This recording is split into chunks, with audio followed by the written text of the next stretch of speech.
dolphins over too. So very large brains, very intelligent animals. Technically their brains are larger than ours, but so we use around 10% of our brain, they use around 40%.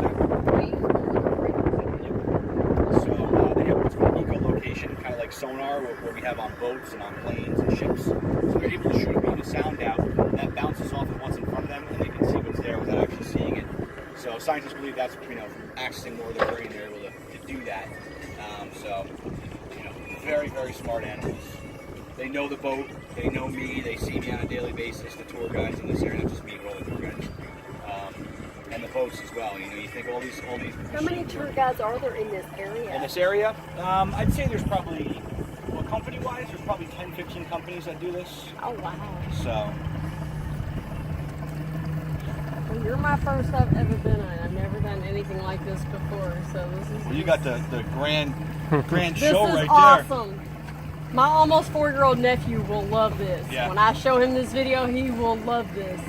So as I mentioned before, these guys are always within the 3 to 5 mile area, and one of the reasons for that is dolphins. A fully grown dolphin eats about 20 pounds of food per day. A nursing mother eats about 40 pounds of fish per day. And if we look at all these islands we're around, all these islands are pretty much made up of red mangroves, and you can see the water, how it kind of works up in those roots right there.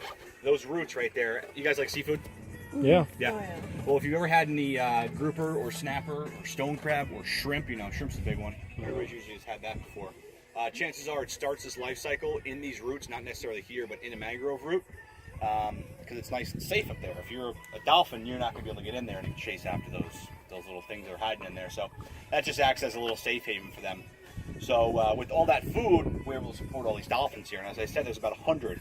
So I'm not too good at math, but you figure average about 25 pounds per day, 100 dolphins, that's a lot of Well, they don't fish. have any threat to them in here, do they? They do not, nope. They are the apex predators here. Okay, that's So they are the top of the food chain. So, okay, but yeah, so there's a lot of food here. All these islands are a big support for all those species that I just mentioned. So, and then the leaves are really the first level of the food chain for these islands, or for all the fish and animals here. What happens is these leaves constantly fall and lay on the bottom of the ocean floor. These trees are never actually just bare. Like up north, the trees leaves and fall. These always have leaves on them, but so they lay on the bottom of the ocean floor. And then you have like little microorganisms and bacteria that come along and eat those leaves. And then you have your starfish and your urchins would eat those, and then all the way up to your larger predators such as us and dolphins and sharks. So these are the lifeblood of this area. Very, very important, all these islands. So not only what the roots kind of hold, but also the leaves as well. So a lot of these islands aren't actually land. It's just all pretty much, yeah. If you look around us, you'll see it's pretty much all the same height, the foliage. About 35 feet is about the max. There is some spots where you can see some like Norwegian pines. Could you get up on your boat and stand over there? I mean, technically yes, but would you want to? No. No. Yeah. I mean, it's I'm just really just roots, just all it is just like trees and stuff that are Exactly. growing. That's it. Okay. Yeah. But they don't actually go all the way down to the floor, or do They they? do. Oh, they do? Yeah, so they have a footing in there. They're holding on. Hmm. And if you notice too, on some of them, the branches actually drop down roots as well, and then those take hold. You can really see it over there.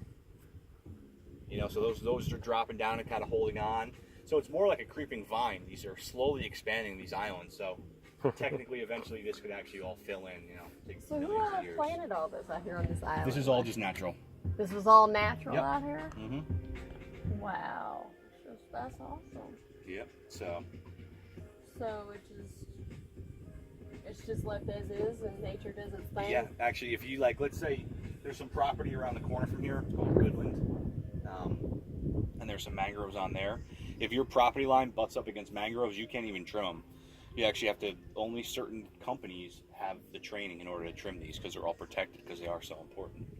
So if you get, let's say that there's a path to get through this island, let's say a shortcut, and a big stick falls down and kind of gets in the way and we can't get through there anymore, you get caught trimming that, you're getting in a lot of freaking trouble. Oh, wow. So it's a big deal. As I mentioned, they're very, very important for this area. You know what I mean? So the people who can bring boats out here is like what, the residents, or just like anybody, like visitors like us? If you want, like we had our own boat. If you had your own boat, you could drop it and cruise around here. But chances are you're going to hit ground and get stuck on a sandbar or an oyster bed or something. So we just floated across about 6 inches of water right there. So it's very shallow in this area. The average depth is about 2.5, 3 feet. So the whole time, you can almost walk all the way back to where we started from here. Are you serious? Yep. Some spots you'll be up to your neck, but you could make it almost all the way back to the marina. So average depth we're in today is probably about 3.5, 4 feet all day. Really? I wish I could see it. That's it.